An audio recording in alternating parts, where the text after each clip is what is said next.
유식학에서는 유식무경이라고 합니다. 그런데 정작 보이는 것은 우주의 삼라만상뿐인데 식은 어디에 존재하는 걸까요? 삼라만상이 바로 식이라는 뜻인가요? 아니면 어디엔가 뒤에 숨어서 삼라만상을 만들어낸다는 뜻인가요?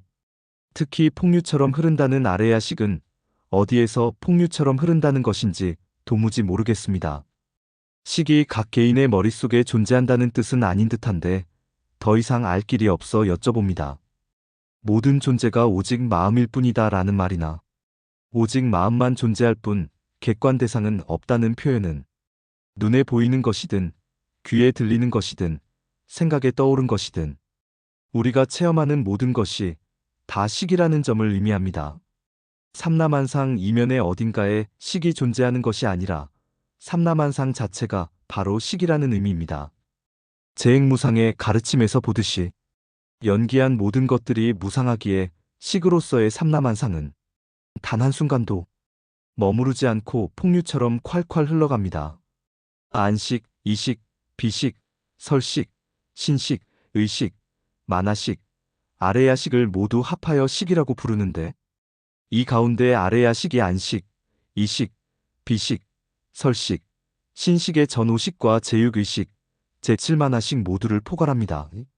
초기불전에서는 연기한 모든 것은 무상하다고 표현하지만 유식 불교적 조망으로는 모든 것이 바로 아레야식에서 연기한 것이기에 재행무상의 가르침을 아레야식이 폭류처럼 흘러간다 고 바꿔서 표현합니다.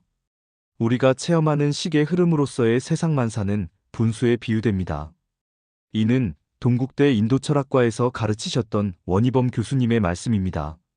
분수가 계속 새로운 물줄기를 뿜어내는 것 같지만 사실은 자신이 뿜어내었던 물줄기를 다시 빨아들여 뿜어내는 것이듯이 우리가 계속 새로운 세상만사를 체험하는 것 같지만 사실은 자신이 지었던 업의 종자가 성숙하여 세상만사로 꽃을 피워 그것을 체험하는 것입니다.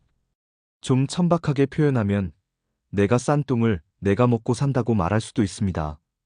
이론적으로 표현하면 자업자득이라고 말할 수도 있습니다. 우리가 체험하는 그 어떤 것도 식이 개입되지 않은 것은 없습니다.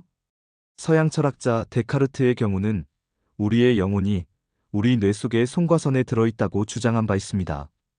뇌 어딘가에 영혼이 있을 것 같은데 대뇌, 간뇌, 중뇌, 변연계, 기저핵, 소뇌 등 뇌의 모든 요소는 대부분 한 쌍으로 이루어져 있습니다. 데카르트는 단일한 영혼이 그렇게 한 쌍으로 된 곳에는 있을 수 없다고 생각한 후 뇌 속에서 하나만 있는 기관을 찾아보다가 단 하나뿐인 송과선을 찾아내어 영혼의 저장소로 지목했던 것입니다. 소나무 파인 트리의 열매인 솔방울처럼 생겼기 때문에 송과선이라고 부릅니다.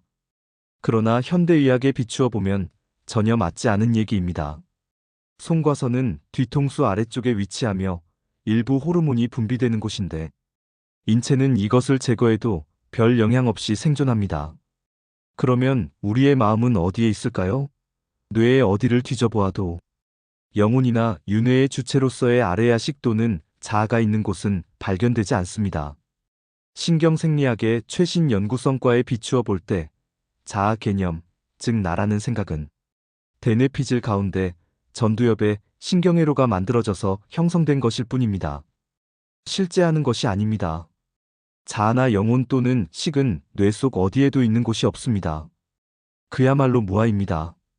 또 우리가 체험하는 감각과 행동 가운데 뇌를 거치지 않고 일어나는 일은 단 하나도 없습니다. 또 뇌의 일부에 손상을 받으면 행동이나 감각에 이상이 생깁니다.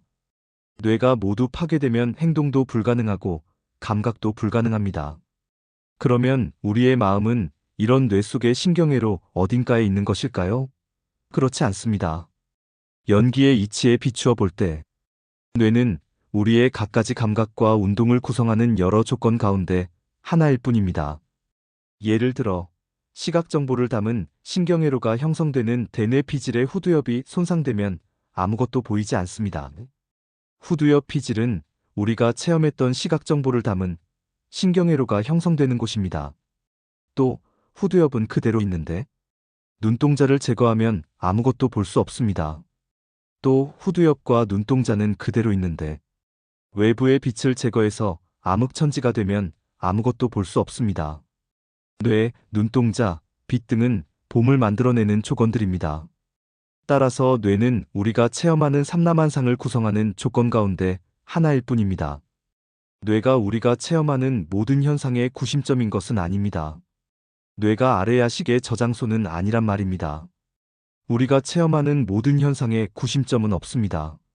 뇌, 감각기관, 감각자극, 사물 등등의 조건들이 모여서 우리가 체험하는 아래야식으로서의 세상만사를 만들어냅니다. 연기하는 것입니다. 유식학에서 말하는 아래야식은 뇌 속 어딘가에 숨어 있는 것이 아니라 뇌를 포함하여 감각기관, 감각자각, 외부 사물 등등 삼라만상 그 자체입니다. 유식학에서는 아래야식의 이런 잠재력을 대원경지라고 부릅니다.